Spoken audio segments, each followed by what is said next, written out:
Hello and welcome to Final Fight for the Amiga.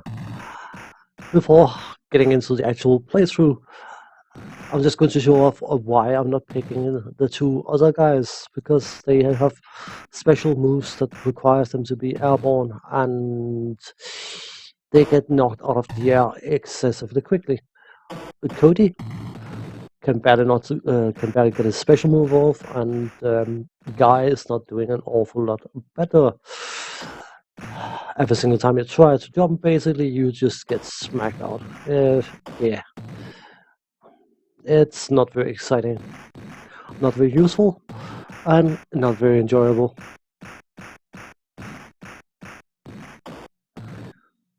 So let us swiftly even move into actually picking the character we will be playing, which will be Hagar, or whatever he's called. He's the only character you can play if you're trying to play this by yourself. Obviously, this game can be played two players at the same time, and yeah. A Final Fight is an arcade conversion, as you probably gathered from the introduction, that was converted to a Mania system and the Amiga, of course, for one. And something that I want to make note of was apparently a certain Richard Ablin wanted to emphasize that he was responsible for the 68,000 code. And I'm not entirely sure why, because it's nothing much to be proud of.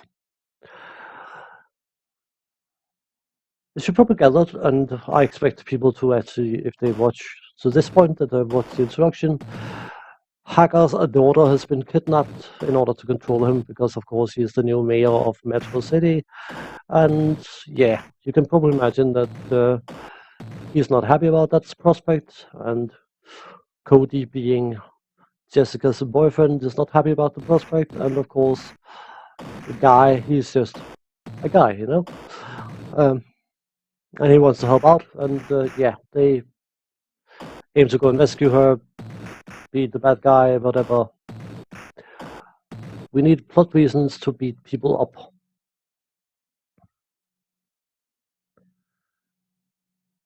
You can punch, and you can jump kick, and then you can do special moves. That's basically it. There is some sort of kick thing, whatever,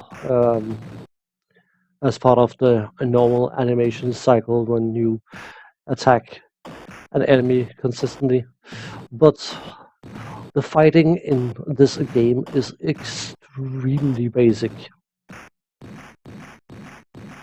It's also extremely samey, and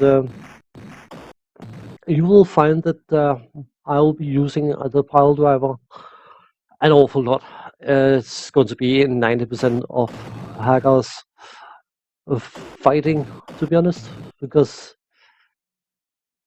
it is doing steady damage. All normal enemies will be knocked out from one exposure. There's a few individual enemies that will take two pile drivers before they are knocked out. And there are a few individual enemies you cannot use a pile driver on. Bosses mainly, and these ball guys, whatever, charging. Yeah. So, what is unique to the Amiga version? All the characters have a special move that will allow them to break out of trouble, but it will cost them some health. Cost them some health, even. That is apparently not present in the Amiga version. I'm fairly sure that the spinning kick thing that Cody can do is supposed to be the special. I don't know. I know that in many another version, the arcade version included, Hagar can do a spinning around like an idiot and knock away all enemies or knock them down at the cost of some of his health. That move is not present in the Amiga version. Something that is not present in the Amiga version either is good color choices. The palette is dull and dreary, and I don't know what it looks like. I mean, I know the Amiga can do brighter colors than this, and it just looks exceedingly dull. The sound design is rather sparse. I mean, what sound there is decent, but you get a knockout sounds. You don't get individual sounds from the enemies you beat. So I know it's a minor thing, but having that sound cue as to whether a specific enemy in a group of enemies has been knocked out or not is nice. But it's just been reduced to an absolute bare minimum of sound effect use. The fact that once you knock enemies out, they almost despawn immediately just goes to it just seems extremely jarring when you're playing. And to be honest, that is only the minor things. I'm sure you would have seen it by now, but the frame rate on the Amiga version is absolutely pathetic. Which is one reason I don't understand why Mr. Richard Applin would be so adamant about putting his name down for the 68,000 code twice in order to emphasize that he was responsible for it, because to me, this suffice to say, the game is not optimized. I know it's using some huge sprites or bobs. It's more likely bobs being the size they are. Bobs is a Amiga specific sprite type, which is not an actual sprite, but it's called a blitter object, hence referred to as Bob, and it is technically, in terms of graphics, a sprite, but it's more a background object plucked out of the background, which of course the blitter is mainly responsible. I'm not going to go too much into the technical details, but the blitter was whatever a coprocessor in the Amiga, which was responsible for line drawing and area fill effects and things like that, and could do it excessively quickly. It was also responsible for other things like the blitter objects. But the frame rate is, as I said, incredibly poor. You can play this on an Amiga 1200, which makes the frame rate slightly better. Not much, not enough to actually warrant it, to be honest. But of course, because the Amiga 1200 uses AGA chipset natively, you do have a startup option on the Amiga, where if you on boot hold down both mouse buttons, you can access a menu where you can go in and disable all sorts of things that programs you might not like, or in case you are worried about a virus on a disk, you may not have your hard drive starting up, that kind of stuff.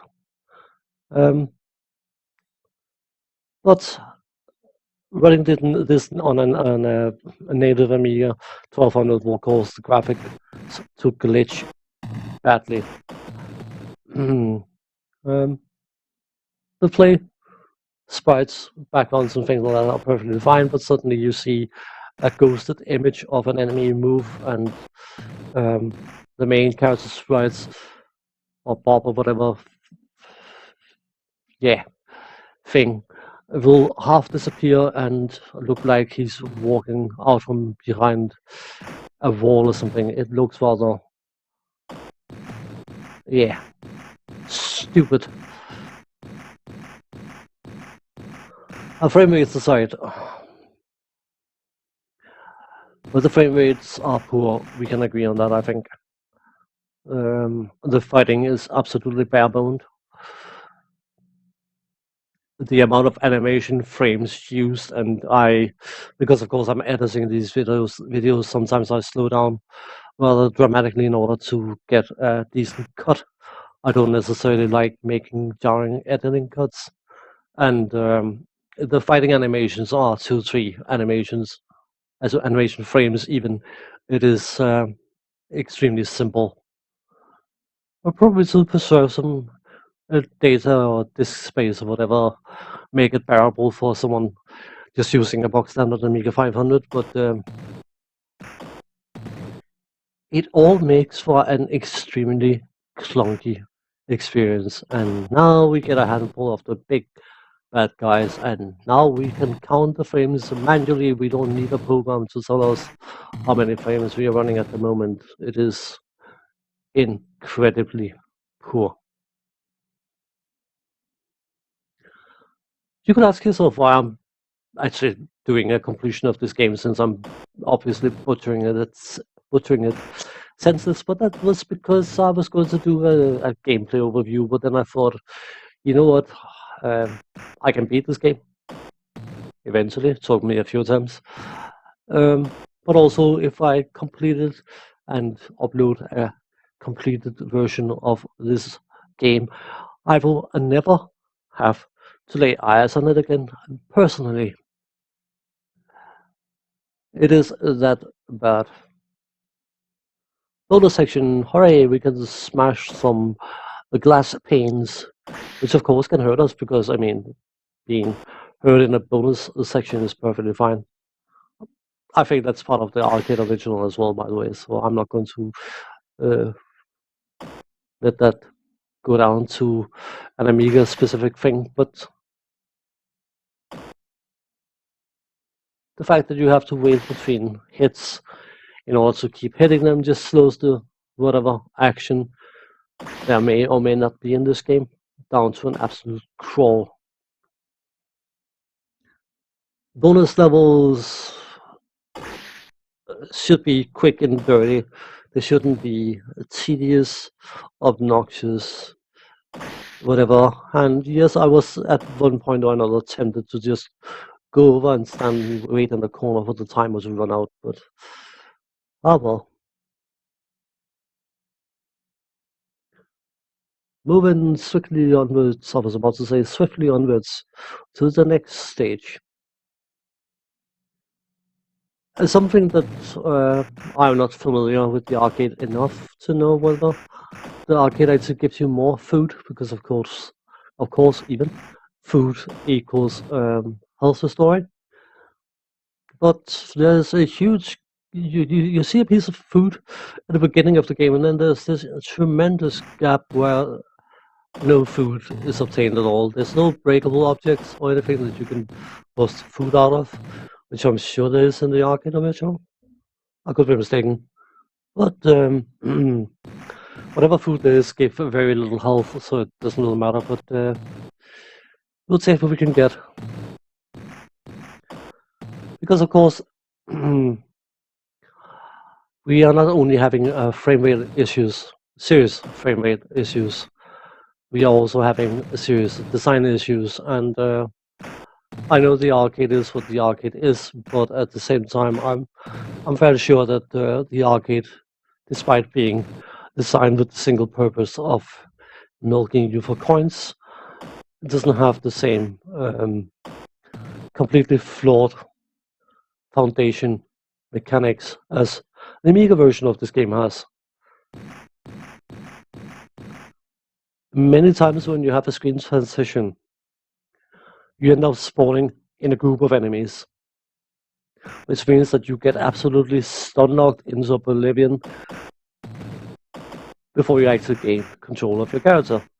And in these situations is where Cody and Guy are completely and utterly screwed. 9 out of 10 times you can't move out of it, and because your special move that will take down a lot of enemies is an aerial where you could be knocked out of, it becomes a frustrating mess of, okay, I transition the screen and now I lose a life for no reason other than the game design is so incredibly poor. I was actually considering even remotely trying to make progress with the other characters, but to be honest, the experience was so extremely agitating and aggravating that I just went for the safe option, or basically the only option, which is a big guy hacker. You have weapons you can use, but it's just not practical to use them. Especially not if you're playing hacker, because he can do his pile driver. It is so much faster and more efficient to just pile drive enemies. That of course makes the game extremely samey, but to be honest, it's not as bad as it feels because it could be worse. You could be playing one of the other two characters. That would make for an extremely exciting experience. Of course, to make things even better, there's no music to keep you entertained. There's no, and nothing in this game that even remotely tries to keep you entertained. I mean, enemies can stun lock you into oblivion if you don't jump around with the pile driver move. Even though you can't pile drive these guys, you can still jump up in the air and come down with your knees first, doing an awful lot of hurt to them.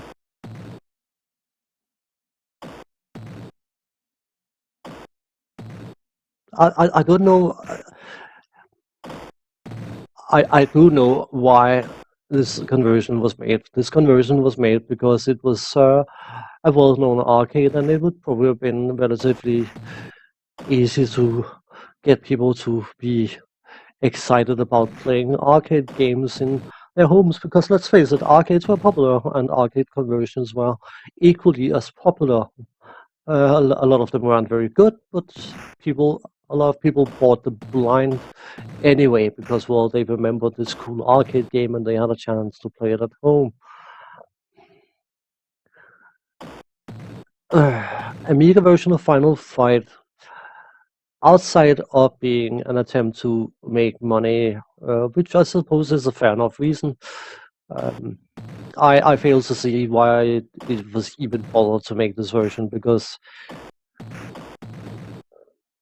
despite the fact that the Amiga version of Double Dragon is so much more simplistic in overall concept, it plays 10 times better than this. It uses a normal sized sprite, so it's got at least one frame more animation per fight move than this game has. And overall, it's enjoyable to play in its own weird, wonky, bizarre way. I'm not going to ever claim that the Amiga version of Double Dragon is the crowning glory amongst the fighting games, or beat 'em ups even, but I'm not going to say that there's nothing much worse than Final Fight, because there is. Trust me, there's an awful lot of games a lot worse than this. But considering the arcade original would have been the draw, considering that the Amiga can perform better than this, considering the fact that the presentation value is okay, the introduction story, the setup, the character presentation, all that is perfectly fine. There's nothing in the actual game to keep you excited. There's no nothing. I mean, it's just tedious, dull, boring, samey, extremely obnoxious. Where's the excitement? I'm not going to claim that the arcade original was the most exciting game in the world, but it's more exciting than this. And I mean, outside of the money issue, I mean, what is there to be proud of about this game?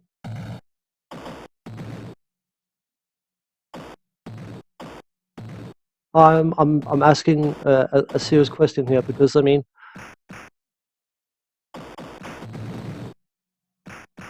the gaming industry is about making money. Let's face it. But you do get the occasional absolutely amazing game like Stardew Valley, a game that I have made a video of, and I have apparently been the reason for at least one person buying the game through my video, which is something I appreciate, that I can influence at least the individual from time to time. But that game, obviously, there was probably hopes of earning a few pennies here and there, but the game was made out of love. You can tell that Stardew Valley was a love project. The guy worked his socks off to get the most out of his abilities, and to create the best that he was able to create. And that's why he has been somewhat successful in that game, because it was not a game for everyone, but definitely a high quality, extremely well made game. And why am I talking Stardew Valley when I'm playing this game? Because I may as well talk about anything but this game. Look at this. This is, I mean, I have seen slideshows with more animation frames than what is on display at the moment. It is, as an, I wouldn't say Amiga fan, because fan is short of fanatic, and I'm definitely not an Amiga fanatic. The Amiga is my favorite system of all times, make no mistake. But I'm not going to blindly say that it is the superior system to everything that was ever created just because I happen to like it. I'm not going to be that naive. A computer is only as good as the software made for it, and if Final Fight is anything to go by, it's not looking good, is it? The thing is, and this is my problem with this game, is the game as a whole is not bad. There's just so many niggly bits. The frame rate being absolutely atrocious is it's old. It's an old system. It's 70 megahertz. Blah blah blah blah blah. But you know, I've seen better. I've seen an awful lot better.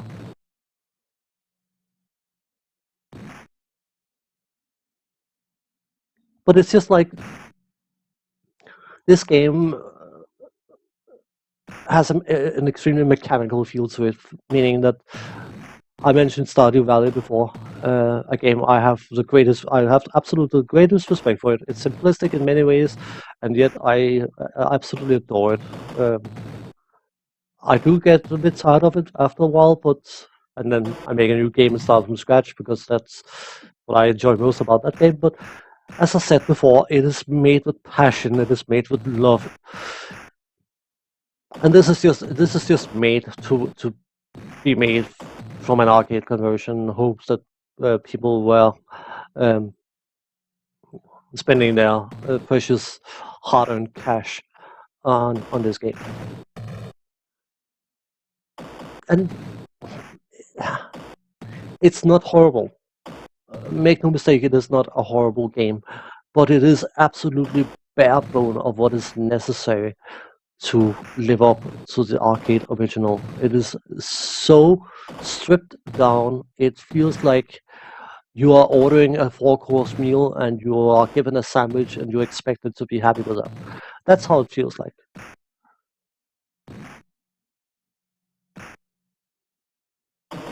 I was still wondering why I decided to complete this game. I think it was out of spite.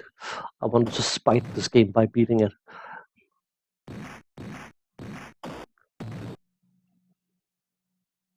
Better use of colors, some graphical optimization, or even reduce the size of the sprites or whatever units they were using, if they felt that they could get the game to run at a decent speed with these very large, completely dead animated characters.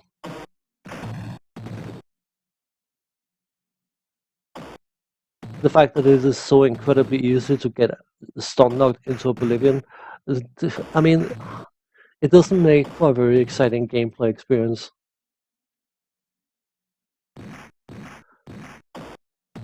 If there's any positives to be had from this game, well, you can beat it. I think that is the positive I can find in this game. Look, of course, we are at the end of the level. You cannot get any further, but we can still throw enemies off the playfield, because, yeah.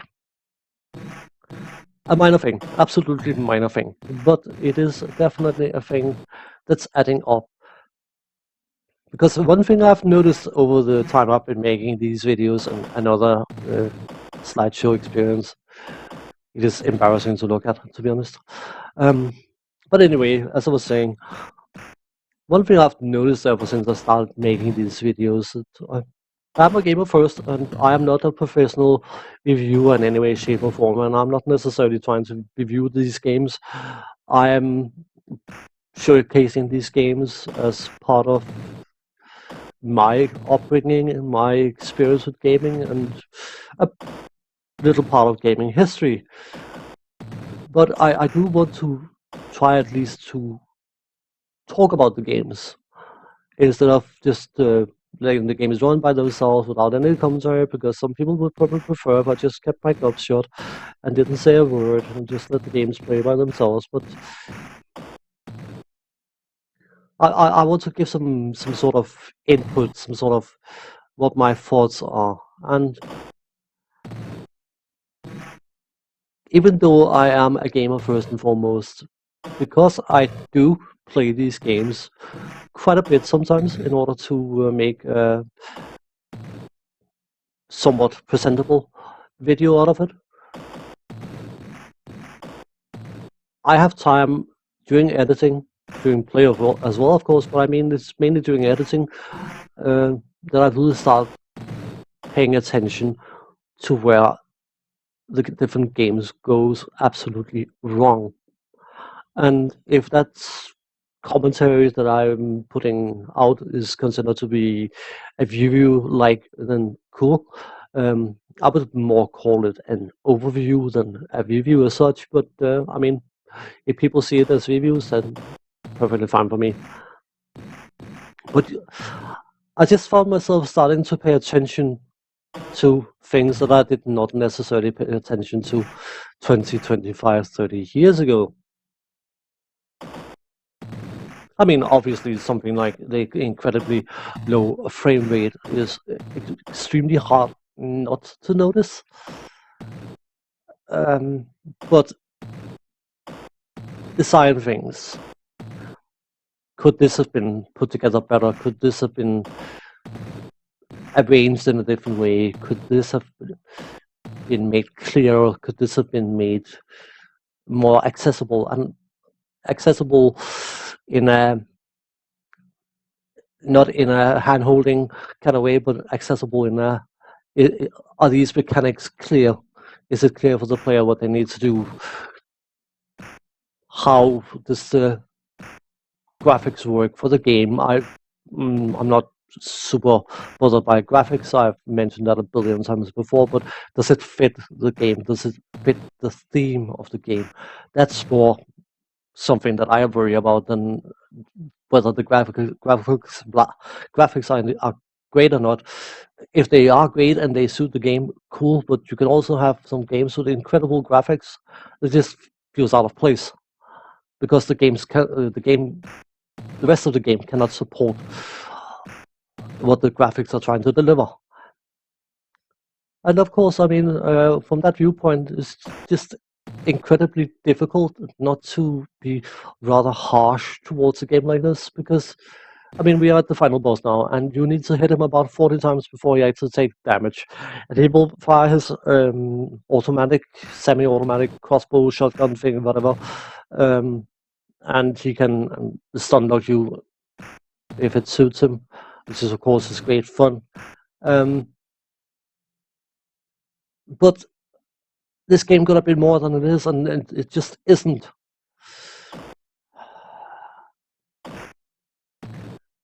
Yeah.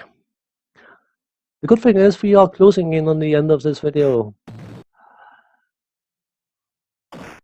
Surprise, surprise, I game over, and then I got distracted by my cat, so instead of picking Hagar, I picked Guy instead.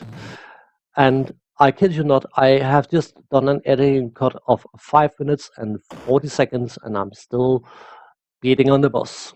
Ah, good fun, eh? We defeat the boss, and this is what we get. No, nothing, just, oh, you are so great, blah blah. Yeah, that was final fight, and that was my final fight with this game. So, as per usual, thanks for watching, take care, see you next time, bye bye for now.